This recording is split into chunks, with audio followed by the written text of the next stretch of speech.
falsificação satânica do amor. O que é o amor? Eis uma questão que perdura.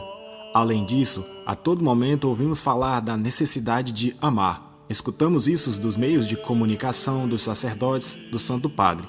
Mas o que é o amor? A resposta a essa pergunta tem consequências profundamente terríveis. Infelizmente, a maioria das pessoas que promovem o amor fomentam uma falsificação satânica do amor.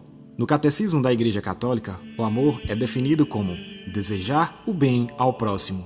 Essa forma de compreender o amor é complementada pela definição da virtude teológica do amor, ou caridade.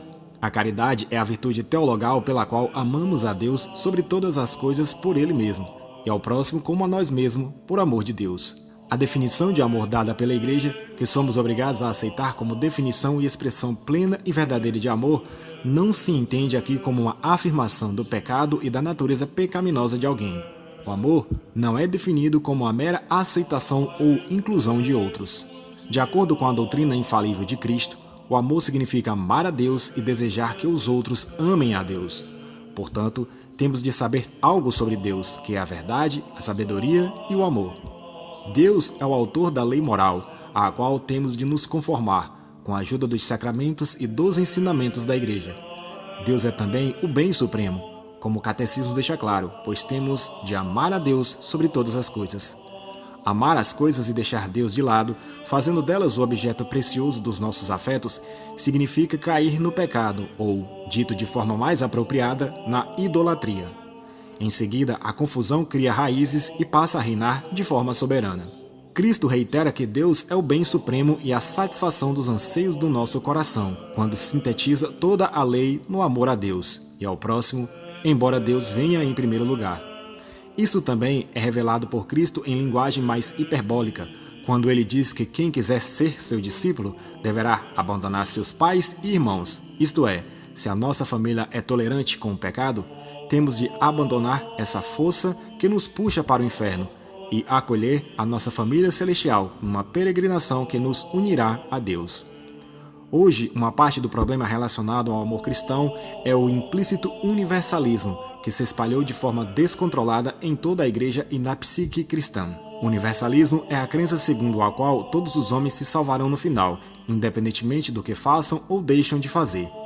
A aceitação total e implícita do universalismo, ou o desejo esperançoso dele, causa danos à compreensão cristã do amor, porque não há mais sentido em desejar o bem do próximo, se não há nada que as pessoas possam fazer para prejudicar o destino eterno de suas almas. Pois, como diz o Catecismo, amar significa desejar o bem do próximo. Amar o próximo significa desejar que ele ou ela se aproxime de Deus. Naturalmente, isso só poderá ter eficácia se existir o inferno eterno e o castigo que aguarda as almas pérfidas e pecaminosas que escolheram outros bens em lugar do bem supremo. Se a pessoa desfrutará de Deus de qualquer maneira, não pode haver a obrigação de desejar o bem do próximo. Dessa forma, é impossível amar, levando-se em conta qualquer compreensão séria desse termo. O Catecismo afirma dogmaticamente a existência do inferno. Embora alguém possa fazer jogos de palavras, como qualquer bom sofista, e dizer que a Igreja jamais condenou alguém oficialmente ao inferno, porque essa não é a missão da Igreja, o peso da Sagrada Escritura e da tradição não apenas declara a existência do inferno, mas também diz que ele está cheio.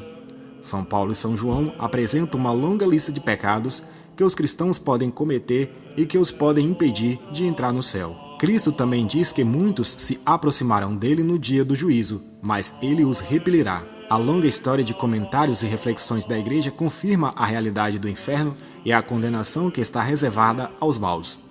Dada a realidade do pecado e do inferno, algo que os progressistas negam ou tentam ofuscar, o imperativo de amar torna-se ainda mais urgente.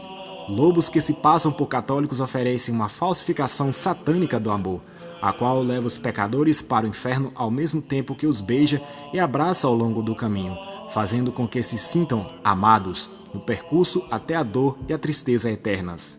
De acordo com o Catecismo, isso não é o verdadeiro amor. Aqueles que se posicionam contra o amor falsificado que domina a mente moderna e a teologia contemporânea são os que realmente amam o próximo. Somos aqueles que não desejam ver almas devastadas, em prantos, feridas e que clamam por orientação sendo levadas por uma crueldade insensível para a condenação. Porém, é justamente isso que os lobos estão fazendo. Em nome do amor, levam cruelmente à condenação as almas que precisam ser curadas. Tradicionalmente, a Igreja Católica entende que Satanás é o grande corruptor, mas como não é Deus, não pode criar, curar nem salvar. Em vez disso, ele só pode deformar. Satanás faz uma paródia de Deus e corrompe o que ele criou. Corrompe, portanto, a forma como entendemos o amor. Os que afirmam que o amor é tudo, exceto desejar o bem do próximo, não passam de membros conscientes ou inconscientes da tropa de choque de Satanás. Quem diz ao contrário, que amor significa levar o pecador a Deus pelo bem dele, assim como Cristo levou pecadores a Deus por meio da determinação "não pequeis mais", esses são os verdadeiros expoentes do amor.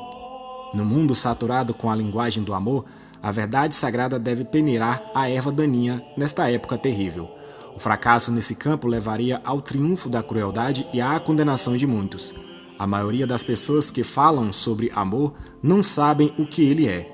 Se a igreja deve ser um hospital de campanha, ela também deve voltar à realidade do que é o verdadeiro amor, o verdadeiro remédio da alma, pois nenhuma cura fica completa sem a santificação da alma e a sua união com Deus por meio de Cristo. Sim, devemos cuidar dos pecadores, mas também temos de desejar que eles deixem o pecado. Devemos conduzi-los a Deus para que possam receber a verdadeira cura e o amor de que necessitam. Louvado seja nosso Senhor Jesus Cristo, para sempre seja louvado e sua Mãe Maria Santíssima.